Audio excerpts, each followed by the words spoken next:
The morning she pulled that old sickle bar mower out of the equipment shed and hitched it to the tractor, it was a Tuesday in the second week of August 2019, and the air smelled like hot iron and dry thistle. The temperature was 91 degrees by 8 in the morning, which is the kind of heat that makes a person question every decision they've made since April. The county road ditches on either side of her place ran for a little better than 4 miles, and what grew in them was what had always grown in them: brome, blue stem, a little switchgrass low in the wet spots, and the occasional stand of wild rye that had reseeded itself from some planting her grandfather had put in along the fence line in, she figured, the early 1960s. Nobody cut that grass. Nobody had cut it in years, maybe longer. The neighbors drove past it twice a day and didn't see it, which is a thing that happens when you look at the same piece of ground long enough. You stop seeing what's actually there and start seeing what you expect. She had been watching that grass since May, watching it come up thick and heavy after a wet spring, watching it head out and fill in the way good hay does when the moisture is right, and nobody sprayed it, and the soil underneath it hasn't been asked to do anything but grow what it wants to grow. And she had made a decision that most people in her county, if they'd known about it in time, would have talked her out of. She was going to put it up. Now I want to be honest about the picture she made in those first days, because if I sugarcoat it, I'm not doing right by her or by you. She was 34 years old, and she was running a cow-calf operation of 63 head on a place that had been in her family since her great-grandmother homesteaded it in 1908. Her husband had taken a job 60 miles away to keep the health insurance, which meant she was doing the daily work alone most of the time, which is not unusual in this part of the country and carries no particular shame. But it does mean that when you decide to cut 4 miles of county road ditch with a 1979 sickle bar mower in 90-degree heat, there is nobody around to talk you out of it or into it. It's just you and the machine and the grass and the decision you already made. She had contacted the county road department in late June, filled out the right paperwork, paid the $22 fee that entitled her to cut and remove the vegetation from the right-of-way on both sides of the gravel road that bordered her section, and received a stamped copy of the permit in the mail 12 days later. That permit was folded and tucked into the front breast pocket of her canvas workshirt on the morning she started, not because she expected trouble, but because her grandfather had taught her that if a piece of paper does you any good at all, it does you the most good when it's on your person. By noon, the diner in town had a version of the story, and the version had grown. The version had her cutting 70 miles of ditch with a horse-drawn scythe, which tells you something about how stories travel in small counties and something else about how people feel about someone doing a thing they've decided is either foolish or impossible. The extension agent came out on the Thursday of that first week. He drove a 3/4-ton pickup that had been washed within the last 48 hours, which is a particular kind of signal in August when the roads are dry and dusty and most working trucks show it. He was not unkind. He stood at the fence and watched her make a pass along the east ditch, and when she shut the tractor down and walked over, he introduced himself and said he didn't want to overstep, but that he'd heard she was planning to bale the ditch, and he wanted to share some numbers with her. He had a clipboard.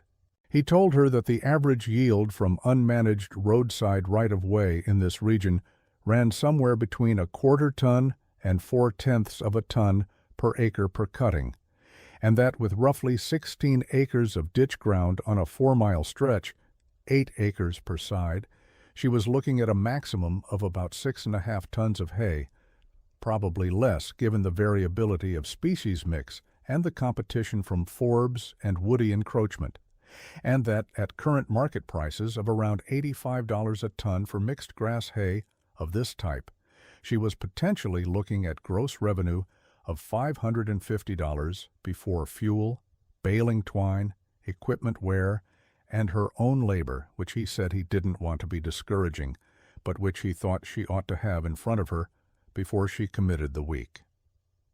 She thanked him for the numbers. He nodded and told her to call the office if she had questions about weed management, and drove back toward town. She stood there for a moment after the dust settled behind his truck, and then she climbed back on the tractor and made another pass. She had not cut ditch hay because she had run the revenue numbers and they came out in her favor. She had cut it because her grandmother had told her something when she was 11 years old, standing in this same ditch in a summer that was going dry, and that something had been sitting in the back of her mind for 24 years like a stone in a pocket, and she had finally decided it was time to find out what it weighed. Her grandmother's name was Vera, and she had died in February of 2011 at the age of 87.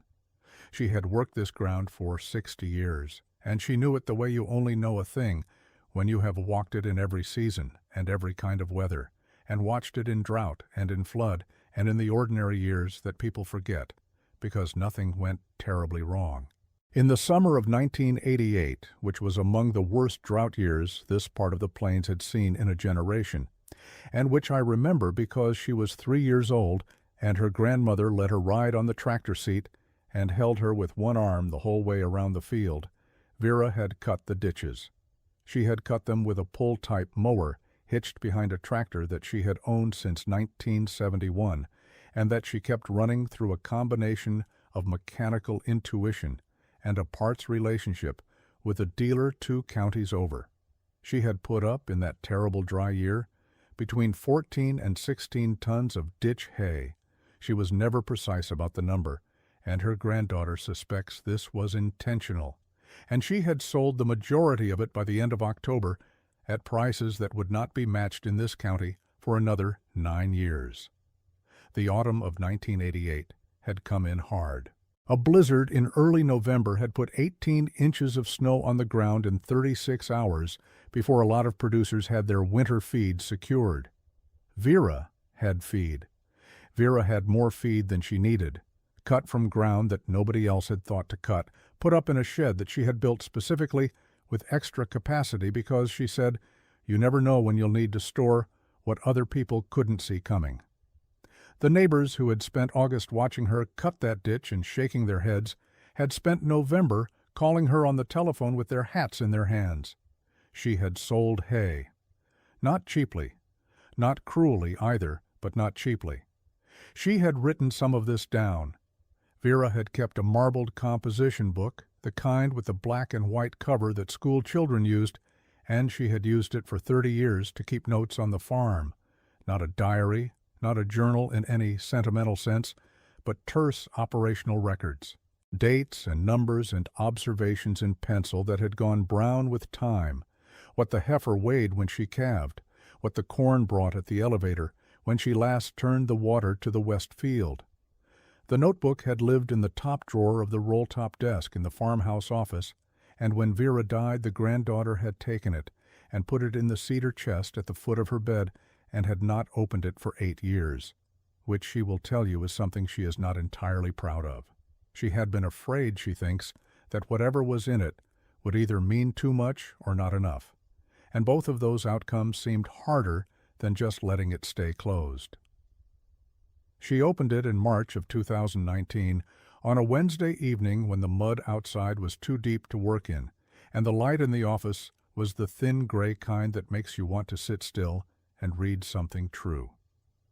She went through it slowly, 41 pages of her grandmother's small, careful handwriting, notes on varieties of grass, notes on a drainage project in the northwest corner of the place that had been finished in 1974, a note about a bull that had been bought and regretted.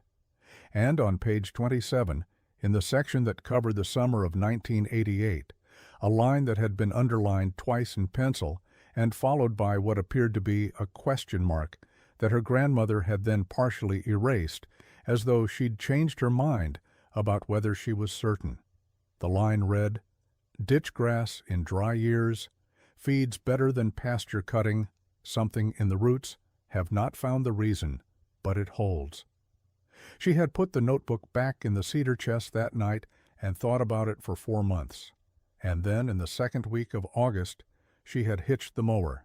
She cut for 6 days, She raked on the 7th and 8th days, which were hotter than the cutting days, the kind of heat that sits in the ditch and doesn't move because there's no elevation to pull a breeze through. She used a 1997 wheel rake that had belonged to her husband's uncle, and that was missing one tine on the third wheel from the left, which she knew and compensated for by making slightly overlapping passes that nobody would have thought to do, and that added about 40 minutes per mile to the raking time, but left a cleaner windrow. She let it cure for 3 days, which was maybe a day longer than she needed, given the heat and the low humidity. But her grandmother's note from August 14th of 1988 said, "Let it lay an extra day, you'll thank yourself."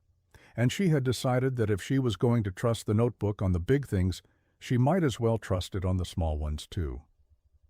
She bailed on the 12th day of the operation.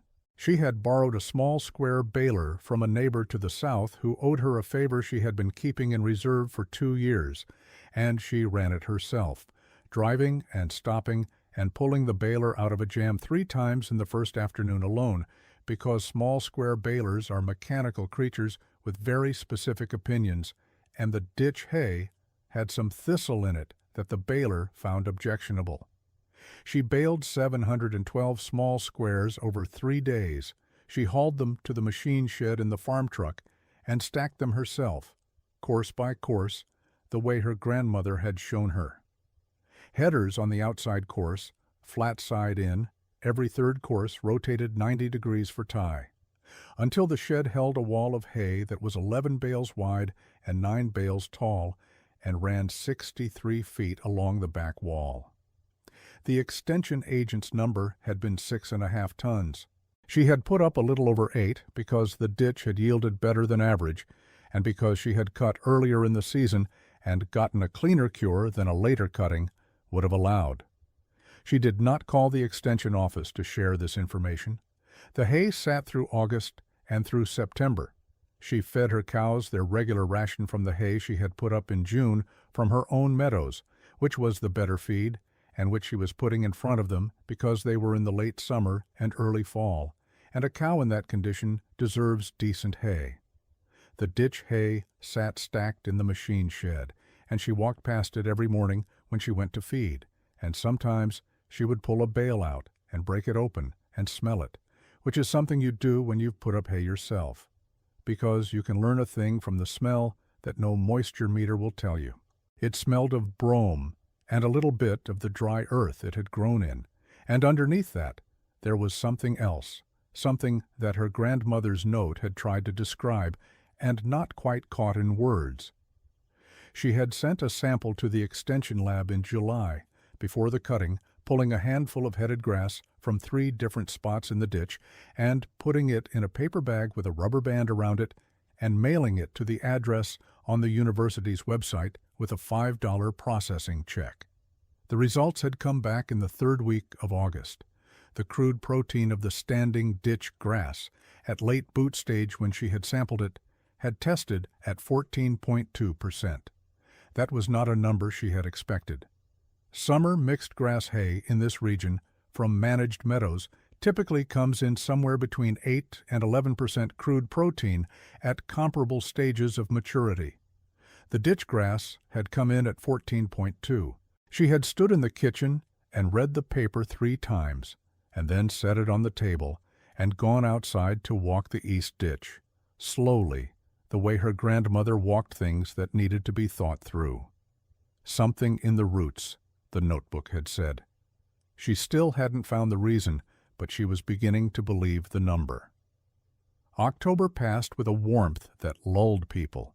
The October that lulls you is the most expensive October there is.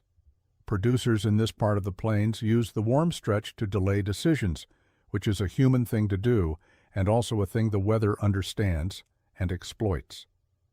Hay stocks in the county going into November were not comfortable, though this was not something most people would have said out loud before the first week of November, because saying it out loud makes it true in a way that changes what hay costs at the next farm sale, and nobody wants to be the person who started that particular fire. The first hard weather came on a Saturday, November 9th, 2019. The forecast had said 4 to 6 inches. What arrived was something else.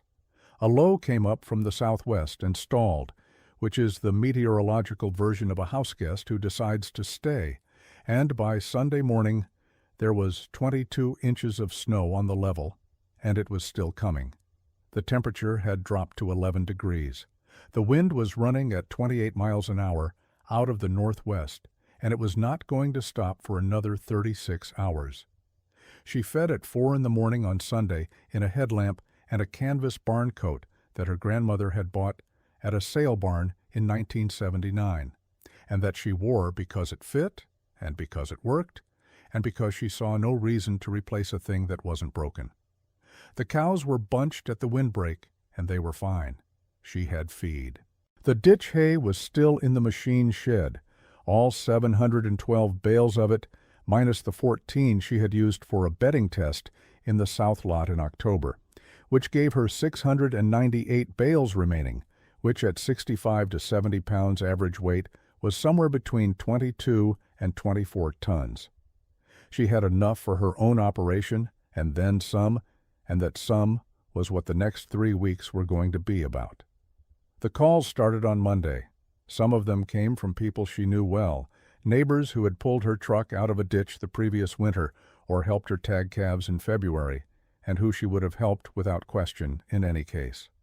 Some of them came from people she knew by name only, ranchers from the north part of the county, and one from across the county line who had gotten her number from someone at the co-op.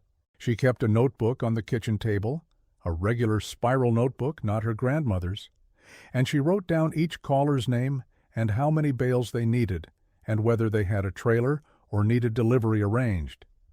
She was not trying to be the only feed in town. She had not planned for this in the sense of engineering a shortage and waiting for it to pay out. But she was the only feed in town, or close enough to it, because the ditch hay was what it was, and she had cut it and stacked it, and it was hers, and it was dry, and it was accessible. She priced it at what she later told her husband was fair, plus a small inconvenience fee, which is a phrase she used dryly and without apology. The price she set was $1.40 per bale for pickup at the shed. She would not deliver during the storm, which was reasonable, and she told people so plainly. A bale that weighed 67 pounds at $1.40 comes to a little over $41 a ton, which was, she noted to nobody in particular at the time, roughly 50% above the figure the extension agent had used when he was explaining to her why the venture wasn't going to pencil out. Markets always remember, her grandmother had written on the inside cover of the composition book, which her granddaughter had read in March and not fully understood and was beginning to understand now. There was a soil scientist at the State University, a woman who had been studying roadside vegetation for 11 years as part of a long-term native grass restoration project, who had driven out in late October at the granddaughter's invitation before the snow to walk the ditches and look at the regrowth after cutting. She had brought a probe and a clipboard and her own rubber boots, and she walked without saying much for almost an hour, pushing the probe in at intervals and pulling it out and looking at what came up, and writing things in a small leather-covered notebook that was not unlike Vera's composition book in the way it was used, if not in the way it looked. At the end of the walk she had stopped at the road and pulled off her boots and set them in the back of her truck, and then stood there for a moment before she said anything. She said that the root structure she was seeing in the ditch ground was, in her estimation, exceptional. She said that in a roadside that had not been cut for a sustained period, she estimated 12 to 15 years based on the species layering and the thatch depth, the perennial grasses developed root systems that went substantially deeper than managed pasture grasses of the same species, and that the depth and density of the root system in this ditch explained the protein numbers the lab had returned, because the plants were drawing from a significantly different mineral and moisture profile than the grasses in the adjacent managed fields. Something in the roots, her grandmother had written in 1988. The soil scientist used a more precise vocabulary, but she arrived at the same address, She said she would like to come back in the spring and take systematic samples. The granddaughter said she was welcome. The neighbor who had watched her most carefully from the road, an older man who ran a dry cow operation 2 miles north and who had stopped at the fence in August to ask what she was doing, came by on the Tuesday after the blizzard. He drove a truck that was not too clean, which was a different truck than he usually drove, or perhaps the storm had made the distinction moot. He stood at the gate and looked at the machine shed, and he looked at the tracks in the snow where people had been coming in and out for 2 days with stock trailers, and he did not say a great deal. She told him she had bales left, and she told him her price. He was quiet for a moment, and then he said that he guessed she had known something he hadn't. She told him she hadn't known it. She had just believed someone who did. He bought 60 bales, loaded them himself, and drove north.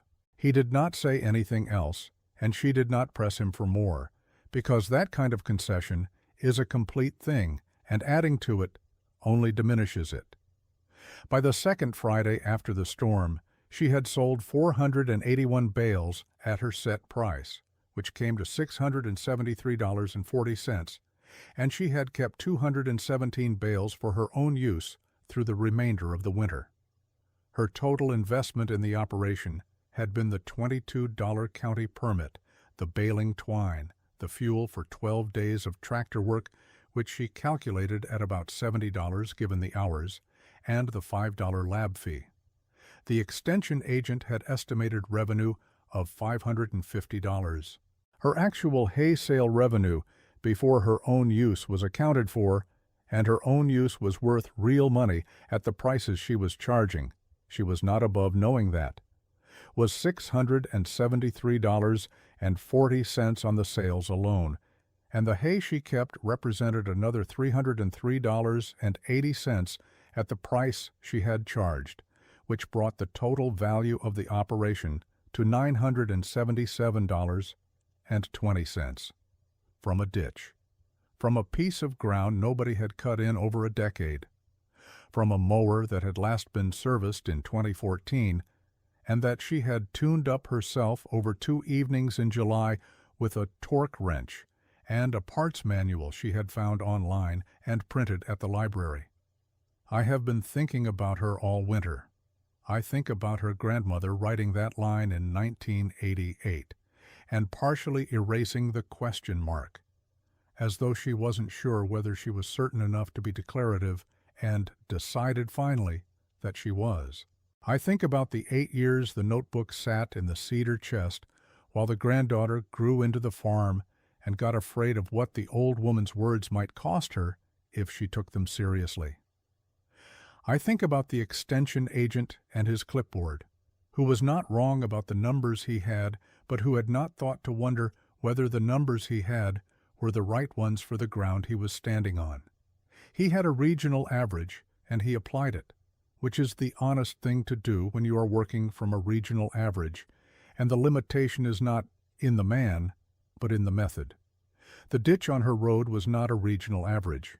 The roots in that ditch had been growing uncut for 12 or 15 years, drawing from a depth that managed hay ground never reaches, accumulating something that her grandmother had felt and named without fully understanding, and that a soil scientist with 11 years of data could explain but admitted she had never seen to this degree in a right-of-way that hadn't been mechanically managed. The land had been doing a thing while everyone drove past it. The grass had been building something. The question was only whether someone was going to stop and read what it was saying.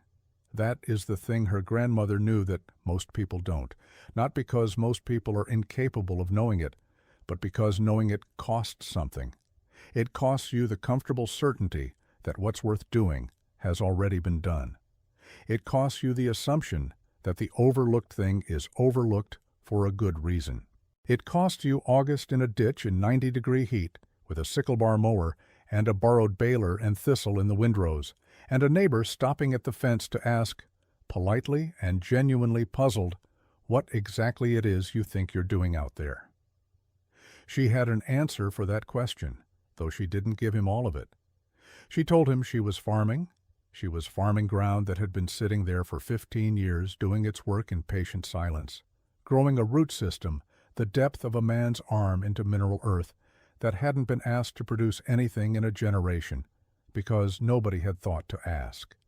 She had thought to ask because a woman who died in 2011 had written down something she wasn't fully sure of and underlined it twice, and then reconsidered the question mark and left it there anyway for whoever came after. That is a particular kind of love, I think, the kind that admits its uncertainty and leaves the record anyway, because the person who comes after you might be braver about the uncertainty than you were, or might just be desperate enough in the right kind of season to try the thing you didn't quite dare. The field doesn't care who believes in it. Her grandmother knew that. The ditch knew it. The grass knew it. The blizzard just settled the argument. If you have got your own piece of overlooked ground, road ditch, creek margin, field edge that nobody's managed in 10 years, fence line with something growing in it that everybody calls a weed, I would like to hear about it in the comments. What did you find when you stopped driving past it? What was it doing when you weren't looking? This is a slow channel, but we get to the thing eventually, and the thing is almost always worth the wait. If this meant something to you, subscribe. We'll be here when the next season comes around.